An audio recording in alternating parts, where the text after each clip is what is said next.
Welcome to Radha channel. ಇವತ್ತು green peas ನೋಡಿ, green peas ಬೇಯಿಸಿ ಇಟ್ಕೊಂಡಿದ್ದೆ ನಾನು.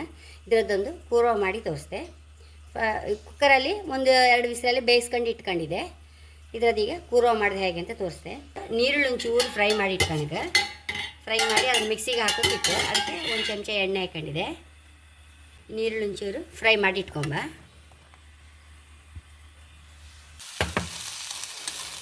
ಬ್ರೌನ್ ಆಯ್ತಲ್ಲ, ಒಂಚೂರು ಬ್ರೌನ್ ಆದರೆ ಚಪ್ಪಾದ ಕೂಡಲೇ ಒಂಚೂರು ಇದನ್ನು ಮಿಕ್ಸಿಯಲ್ಲಿ ಪೇಸ್ಟ್ ಮಾಡ್ಕೊಂಬತ್ತೆ. 1 ಟೇಬಲ್ ಸ್ಪೂನ್ ಹಾಕೋಷ್ಟು ನಾನು ವರ್ಜಿನ್ ಕೊಕೊನಟ್ ಆಯಿಲ್ ಹಾಕಂತ ಇದ್ದೆ. 1-2 ಇಂಚು ಚಕ್ಕೆ, 1-2 ಲವಂಗ, 1 ಏಲಕ್ಕಿ ರೋಸ್ಟ್ ಮಾಡ್ಕೊಂಬರೋಣ. ನೋಡಿ, ಇದಕ್ಕೆ 7 ಬೆಳ್ಳುಳ್ಳಿ ಕತ್ತರಿಸಿ ಇಟ್ಕೊಂಡದ್ದು ಹಾಕಂತ ಇದ್ದೆ.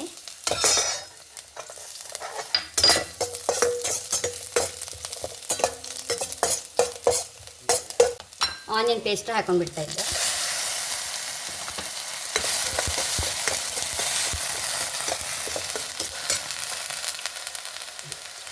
ಒಂಚೂರು ಹೀಗೆ ಫ್ರೈ ಮಾಡ್ಕೊಂಬ.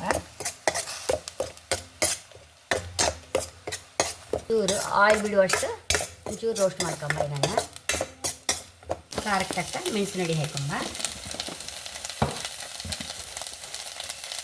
ಸ್ವಲ್ಪ 1 ಟೀ ಸ್ಪೂನು, ಒಂದು ಟೀ ಸ್ಪೂನು ಧನಿಯಾ ಪೌಡ್ರು, ತಕ್ಕಷ್ಟು ಉಪ್ಪು ಪೀಸ್ ಹಾಕೊಂಡ.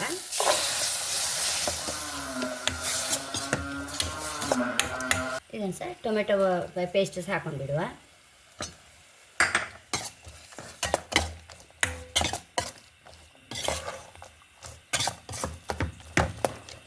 ಮಿಕ್ಸಿ ತೊಳೆದ ನೀರೆಲ್ಲ ಹಾಕಂತ ಇದ್ದೆ.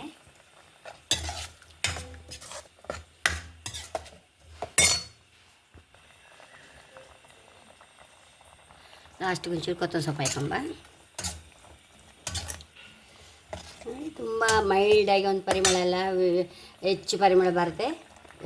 ನಾವು ಸ್ಪೈಸಿ ಇದೆಲ್ಲ ಜಕ್ಕೆ ಲವಂಗ ಎಲ್ಲ ಇದಕ್ಕೆ ಹಾಕಿದ್ದೇವಲ್ಲ, ಮಿಕ್ಸಿಗೆ ಹಾಕಿ ಪುಡಿ ಹಾಕಿದ್ರೆ ಇನ್ನು ಜೋರು ಸ್ಪೈಸಿ ಆಗುತ್ತೆ. ಇದೀಗ ಮೈಲ್ಡಾಗಿ ತುಂಬ ಹಾಕಿತ್ತು. ನಮಗೆ ಚಪಾತಿ ಪುಲ್ಕಾಗೆಲ್ಲ ಹೈ ಕ್ಲಾಸ್ ಆಗುತ್ತೆ. ಇದನ್ನೀಗ ಒಂದು ಬೌಲ್ಗೆ ಟ್ರಾನ್ಸ್ಫರ್ ಮಾಡುವ.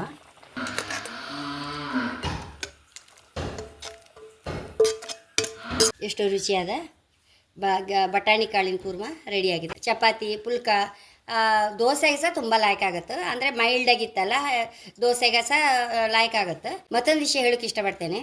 ಅಂದರೆ ತುಂಬ ಜನ ತಗೊಳ್ತಾ ಇದ್ರು ನನ್ನ ಪ್ರಾಡಕ್ಟ್ಸ್. ತುಂಬ ಇಷ್ಟ ಆಗಿ ಒಳ್ಳೆ ಕಾಮೆಂಟ್ಸ್ ಎಲ್ಲ ಫೇಸ್ಬುಕ್ ವಾಟ್ಸಪ್ಪಲ್ಲೆಲ್ಲ ಬರೀತಾ ಇರ್ತಾರೆ. ಅದು ನಾನು ಫೀಡ್ಬ್ಯಾಕ್ ಹಾಕಿದ ಮೇಲೆ ಮತ್ತೆ ಇನ್ನೊಂದು 5-6 ತಿಂಗಳಿಗೆ ಒಂದ್ಸಲ ತಗೊಂಡ್ಮೇಲೆ ಒಂದು ಸುಮಾರು ಸಮಯ ಬರುತ್ತಲ್ಲ ಪ್ರಾಡಕ್ಟ್ಸ್ ಎಲ್ಲ. 6 ತಿಂಗಳಾದಮೇಲೆ ಪುನಃ ಫೋನ್ ಮಾಡೋ ಪಕ್ಕ ನಂಗೆ ನೆನಪಾಗೋದಿಲ್ಲಮ್ಮ ಯಾರು ಹೇಳಿ. ತುಂಬ ಬೇಜಾರಾಗುತ್ತೆ ನಂಗೆ. ಅವ್ರು ಫೋನ್ ನೆಕ್ಸ್ಟ್ ಟೈಮ್ ಪುನಃ ಇನ್ನೊಂದು ಪ್ರಾಡಕ್ಟ್ ತಗೊಳ್ಳುವಾಗ ಫೋನ್ ಮಾಡುವಾಗ, ಮೇಡಮ್ ನಾನು ತಗೊಂಡಿದ್ದೆ ನನಗೆ ನೆನಪಾಗೋದೇ ಇಲ್ಲಮ್ಮ. ಅದೆಲ್ಲ ತುಂಬ ದಿನ ಆದರೆ ಅಷ್ಟು ನೆನಪಿಟ್ಕೊಳಕ್ಕೆ ಆಗೋದಿಲ್ಲ ನನಗೆ. ಮತ್ತು ವಾಟ್ಸಪ್ ನೋಡುವಾಗಲೇ ನೆನಪಾಗುತ್ತೆ ಅದೆಲ್ಲ. ಹಾಗೆ ಯಾರಿಗಾರು ತುಂಬ ಕೆಲಸ ಎಲ್ಲ ಬೇಜಾರಾಗ್ಬೋದು, ಬಾಯಿ ಹೆಂಗಸಿಗೆ ಅಷ್ಟು ಬೇಗ ನೆನಪು ಆಯ್ತು ನಂದೇಳಿ. ಹಾಗಿದ್ದೆಲ್ಲ ತುಂಬ ಆಗುತ್ತೆ ನನಗೆ. ತುಂಬ ಸಾರಿ ಅಮ್ಮ, ಅದು ನಮ್ಮ ಪಕ್ಕ ಕೆಲಸ ನೆನಪಿಟ್ಕೊಳಿಕ್ಕೆ ಆಗೋದಿಲ್ಲ. ಹಾಗೆ ಅದು ಆ ಲೀಲಾ ಮೋಹನ್ ಅವರು ಪುನಃ ಮೊನ್ನೆ ಆರ್ಡ್ರ್ ತಗೊಂಡಿದ್ರು. ಶನಿವಾರವೇ ಕಳಿಸಿ ಮೇಡಮ್, ನನ್ನ ಮಗ ಸೋಮವಾರ ಹಾಸ್ಟೆಲ್ಗೆ ಹೋಗ್ತಾನೆ, ಅವನಿಗೆ ಶಾಂಪು ನಿಮ್ಮದೇ ಬೇಕು. ಅದೆಷ್ಟು ಖುಷಿ ಆಗ್ತಿದೆ. ಮಕ್ಕಳ ಸಮೇತ ಈಗ ನನ್ನ ಶಾಂಪು ಅಷ್ಟು ಇಷ್ಟಪಡ್ತಾಯಿದ್ರು. ಅದಕ್ಕಂತೂ ಏನೂ ಸ್ಮೆಲ್ ಇರೋದಿಲ್ಲಲ್ಲ, ಪರಿಮಳ ಅಂತ ಹಾಕೋದೇ ಇಲ್ಲ, ನನ್ನ ಫ್ರೇಗ್ರೆನ್ಸ್ ಆಯಿಲ್ಸ್ ಯಾವುದು ಹಾಕೋದೇ ಇಲ್ಲ. ಆದರೂ ಸಹ ಮಕ್ಕಳಿಗೆ ಇಷ್ಟ ಆಗ್ತಾಯಿತ್ತು ನೋಡಿ ಎಲ್ಲ. ಹಾಗೆ ನನ್ನ ಪ್ರಾಡಕ್ಟ್ಸ್ ಎಲ್ಲ ಹಾಗೆ ಎಲ್ಲರಿಗೂ ಇಷ್ಟ ಆಗಿತ್ತು ಹೇಳಿ ಅದು ತುಂಬ ಖುಷಿ ವಿಚಾರ. ಹಾಗೆ ಪಕ್ಕ ನನಗೆ ನೆನಪಾಗದಿದ್ದರೆ ತುಂಬ ಬೇಜಾರು ಮಾಡಬೇಡಿ ಅಂತ ಹೇಳೋಕ್ಕೆ ಇಷ್ಟಪಡ್ತೇನೆ. ಹಾಗೆ ನನ್ನ ಚಾನಲ್ ಇಷ್ಟ ಸಬ್ಸ್ಕ್ರೈಬ್ ಮಾಡಿ, ಲೈಕ್ ಮಾಡಿ, ಕಾಮೆಂಟ್ ಮಾಡೋದಂತೂ ಮರಿಬೇಡಿ. Thank you.